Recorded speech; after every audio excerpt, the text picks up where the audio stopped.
Breaking right now, the infamous Comey memos are released, and we have all the details. Plus, the school bus driver says he was fired just moments ago in response to a DeKalb County sick-out protest. Is that even legal? Hidden in the stacks, a security guard attacked inside her own library. How did it happen? a missing man's body is found in this wooded area. Why would suspects target him? A grieving mom wants to know. First tonight, Metro school bus drivers out of a job just hours after more than 350 of them did not show up for work as part of a massive sick out.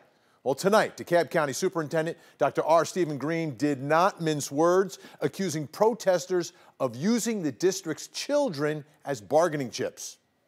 When you make a decision like that, you should be necessarily anticipating that there are going to be consequences. I made that very clear, that there are going to be repercussions. Ryan Kruger spoke with one of the drivers who was fired. And Ryan, he told you the police were involved? Yeah, that's right, Vinny. He says 3 police officers from the DeKalb County Schools Police Department came to his front porch, gave him a letter essentially saying he was one of the ringleaders of the sick out, and that's why he was being fired. Now, he told me today that he actually did hand out flyers, but he doesn't think the police needed to be involved in this. Overall, this morning, more than 350 of the 908 school bus drivers in the DeKalb County School District called out sick today. Of course, we were covering it all morning long, all day long, right here on 11 Alive. Those drivers are telling us they're protesting things like their pay, their retirement benefits, and their overall treatment in the district. School district telling us tonight that they fired at least 7 drivers and that they did so because they were the quote-unquote organizers of the sick out. Again, the district is threatening more layoffs could be on the way. I spoke with one of those drivers earlier tonight, and he told me he was shocked.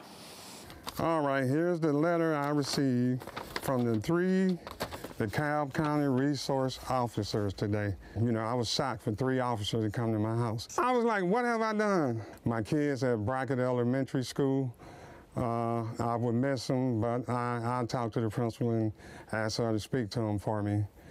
And, you know, I'm just shocked. I can't believe I was fired.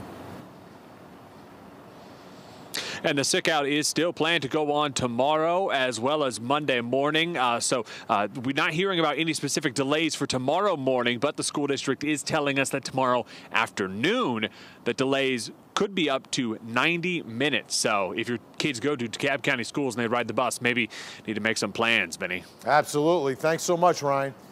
You know, this firing may seem kind of extreme, but we wanted to verify if it was even legal. We went straight to the source. According to the Georgia Department of Labor, the answer is yes. The law allows DeKalb County schools to fire employees for calling out sick if they aren't, and to ask for a doctor's note to prove the illness, even if it's just one day. The state doesn't regulate sick policies. That's up to each employer. So we asked DeKalb schools about their policy, and it's clear, quote, a physician's certificate may be required by the superintendent or his or her designee at any time deemed necessary. Our 24/7 digital team will continue to follow this story throughout the night. Be sure to check 11alive.com for updates and tune in to Morning Rush tomorrow beginning at 4:30 a.m. for the newest developments. And another big story we're following tonight, a security guard ambushed and sexually assaulted after hours inside the Central Library. Natisha Lance is at the library tonight. Natisha, this attack happened late at night. Any idea how the guy got inside? You know, Vinny, when you think of a library, that is one of the last places you would think that a sexual assault would happen. And earlier today, I spoke to some employees who work inside the Fulton County Central Library who said that this kind of crime is not the norm here. But in fact, the crime happened, the attack happened just about this same time just a few days ago. A major security overhaul tonight at the Fulton County Library after a security guard was sexually assaulted just after 11 at night. Patrons of the library I spoke with could hardly believe it. 11 o'clock Sunday night, I thought they were closed. They were? Right. They closed at 6. Right. So what's going on? It blows my mind, man. Atlanta police say this is the man they're looking for. The picture was taken from library surveillance video. He was seen entering the building during working hours. We showed the man's picture to library visitors. Seen this guy before? It's kind of hard to see. Can't make him out. It's too grainy. I've never seen him.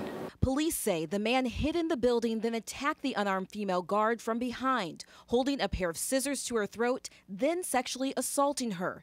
But people visiting the library today saw no cause for alarm. It looked quite safe to me. There was a woman with children. She seemed to be quite happy. Did you feel safe? Yes, I felt very safe. Fulton County Police tell us security has been increased to include an armed guard during normal hours and an additional guard during the overnight shift. But some employees and patrons I spoke with say you should always be aware of your surroundings. You're in a public place, you're in a public library, so therefore you're liable to be around anyone at any time. Anyone with information on the man we showed you in that surveillance picture is asked to call Crime Stoppers, and there is a reward up to $2,000, Vinny. All right. Thanks so much, Letitia. Well, I'm Ron Jones with a late-breaking story in our speed feed tonight. The just-released James Comey memos are out, and they paint a bizarre picture of interactions between President Donald Trump and a fired FBI director. Let's get straight to it. The Associated Press obtained 15 pages of the memos. Bombshells include President Trump sharing that Russian President Vladimir Putin told him, "We have some of the most beautiful hookers in the world." They also describe a dinner in 2017 in which Comey says Trump asked him for his loyalty and quote Trump as saying he didn't trust the judgment of then National Security Advisor Michael Flynn, who was fired soon after. New information tonight in the arrest of two Kennesaw State football players. Both of them are now facing felony misdemeanor charges related to an alleged armed robbery at a on-campus residence complex. Rawls and Edwards are scholarship athletes, but KSU officials say both players have been dismissed from the team. Police are still searching for two other suspects. And we're developing following new developments in the case of a missing Douglas County teacher from 2015. The sheriff says the remains of Larry Bolden were found along Interstate 20 eastbound. This is about a mile west of Highway 5. Bolden taught at Alexander High School and was set to retire shortly before he went missing. And investigators have not said how Bolden died or how his remains ended up along the highway, only to say they do not suspect foul play. New pictures and shocking new revelations tonight about the death of music icon Prince. Now, you might remember he died almost exactly 2 years ago, a few days after his final concert right here in Atlanta. And so we're getting our first look inside his home shortly after his death. And we've just learned that he died after unknowingly taking counterfeit Vicodin laced with fentanyl. The video of his Paisley Park home shown in court today before prosecutors announced there will be no criminal charges against Prince's doctor. That doctor denies supplying those drugs, but agreed to pay a $30,000 fine and 2 years monitoring. However, he did admit to prescribing those painkillers to Prince's bodyguard, allegedly, for the star's use, but he's going to be missed. He's going to be another victim of this fentanyl. It is an absolute scourge. Thanks so much, Rock. Sure. All right, another day and still no verdict in the Tex MacGyver murder trial, but a lot happened at the Fulton County Courthouse. The biggest moment, when the jury got another look at the SUV where Tex shot his wife, Diane. Our producer, Ann, and photographer Jefferson were there when it happened, and I spoke to them when they got back from court.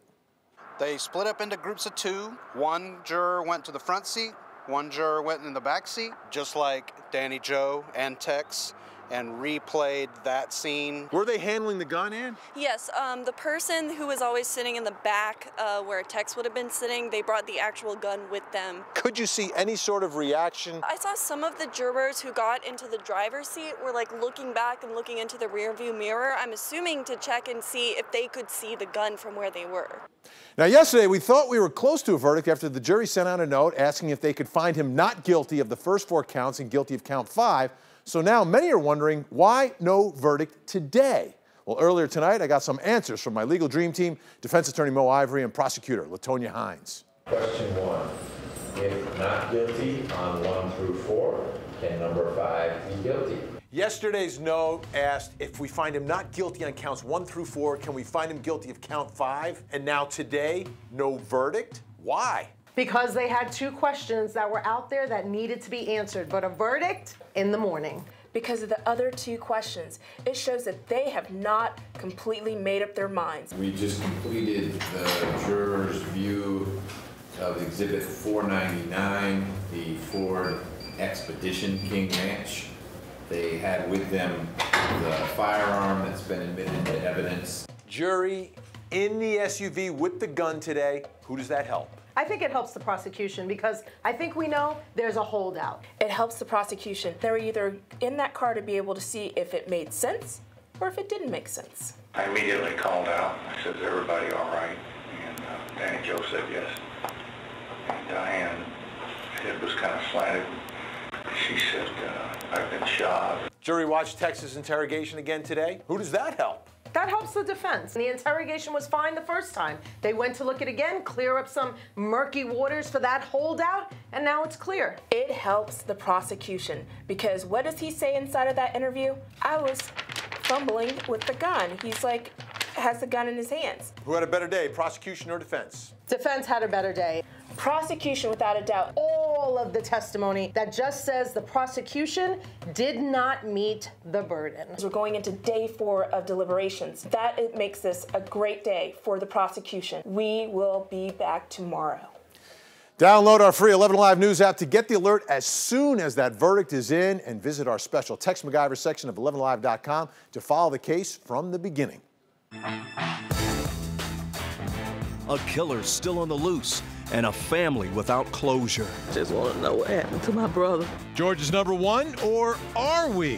Why our state may be the best in the U.S. for businesses. Up and down temperatures continue with a freeze warning in effect. We're tracking when it'll warm up and when this rain will move in for your weekend.